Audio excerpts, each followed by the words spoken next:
প্রথমে ফোনের Chrome browser থেকে গুগলে সার্চ করবেন www.marufasmm.com। লেখা হয়ে গেলে সার্চ অপশনে ক্লিক করবেন। ক্লিক করার পর আপনার সামনে এমন একটি ইন্টারফেস শো করবে। এখানে সবচেয়ে সহজ মাধ্যম হচ্ছে গুগলের মাধ্যমে লগ ইন করা, তাই আমরা কন্টিনিউ উইথ গুগলে ক্লিক করছি।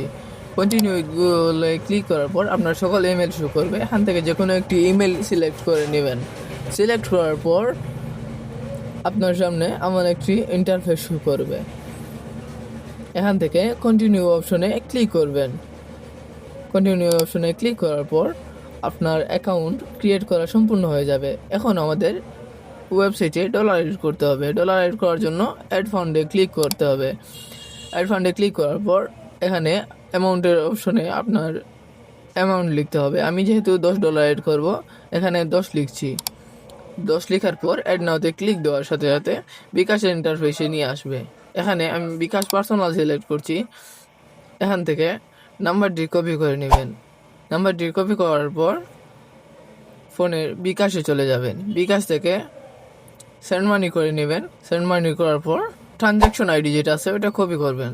কপি করার পর ওই জায়গায় পেস্ট করে দিবেন। কনফার্মে ক্লিক করলে পেমেন্ট কমপ্লিট হয়ে যাবে।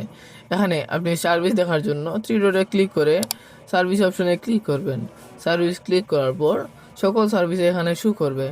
এখানে ফেসবুক, ইউটিউব, টিকটক সহ নানান সার্ভিস রয়েছে, যে কোনো একটি সিলেক্ট করে নেবেন।